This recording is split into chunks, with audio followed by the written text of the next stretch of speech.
Olá pessoal, professor Gustavo aqui, estamos corrigindo a questão de número 57 do primeiro exame de qualificação do vestibular UERJ 2020. E aí a gente tem como recurso um texto e gráficos. Eu já notei que esse texto ele vai descrever esse gráfico. Obviamente, fazendo uma questão de vestibular, você deve prestar atenção a cada detalhe do gráfico. Vamos lá. Como a reforma agrária vem ocorrendo no Brasil?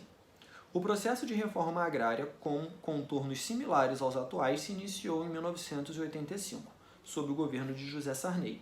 O Instituto Nacional de Colonização e Reforma Agrária, o INCRA, disponibiliza dados sobre a forma como esse processo vem se dando no Brasil até 2018.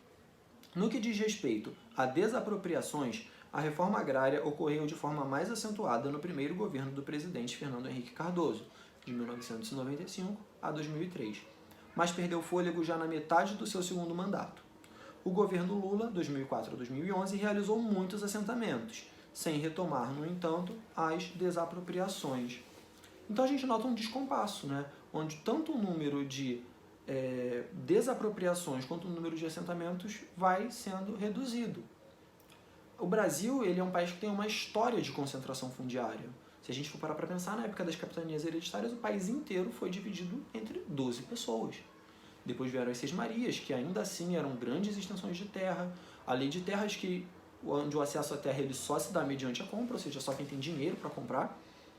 E por aí vai. Então a reforma agrária seria a primeira iniciativa de criar uma maior justiça na distribuição dessas terras. Né? Os donos das capitanias hereditárias fizeram o que para merecer aquelas terras? Né? Então, hoje em dia, os herdeiros das grandes propriedades latifundiárias ainda são herdeiros dessas famílias nobres que administravam capitanias hereditárias e, em seguida, as Seis-Marias. Então, um número incrível dessas terras, um percentual incrível, ele é improdutivo, ou seja, não cumpre sua função social. A função social da terra, que está em lei no Brasil, ela vai dizer que a terra deve ser utilizada para produzir alimentos, ou matérias-primas também, e também para gerar trabalho. Uma terra improdutiva não vai atender nem a um nem a outro. E a reforma agrária ela vai se dar em duas etapas. Primeiro você desapropria a terra que é improdutiva e depois você assenta famílias que não têm terra ali para produzir. Certo? Quando esse processo não acontece a contento, que é o que o texto e o gráfico mostram para a gente, o que acontece? Qual processo acontece? Mais ou menos isso que o enunciado vai perguntar. Vamos ao enunciado.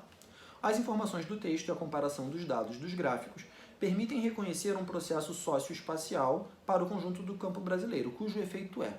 Ou seja, isso que está descrito no texto tem qual efeito? A. Ampliação da pecuária intensiva? Não. A pecuária intensiva se dá em grandes extensões de terra, né, em terras muito grandes, é feita por pessoas que têm muito dinheiro para investir, geralmente por empresas que têm muito dinheiro para investir, mas as terras são produtivas, produzem. B. Declínio da produtividade laboral, ou seja, onde a produtividade do trabalho declina. Isso não é mostrado nos gráficos, certo?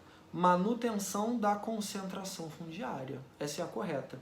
Porque uma vez que a reforma agrária ela vai sendo reduzida, ela vai perdendo a sua efetividade, sua eficácia, a gente vai ter a concentração fundiária se mantendo, ou seja, poucas pessoas com muita terra, pessoas e empresas, né? Hoje em dia o empreendedorismo no campo é muito grande. Então, assim, empresas e pessoas em número pequeno com extensões absurdas de terra e muitas famílias do campo, né? Famílias de produtores rurais, de trabalhadores rurais, sem terra alguma para poder plantar. Então, concentração fundiária, sim.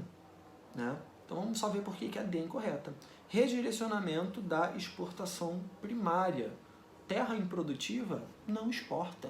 Então, também não se aplica. Correta, C de casa. Espero ter ajudado. Bons estudos.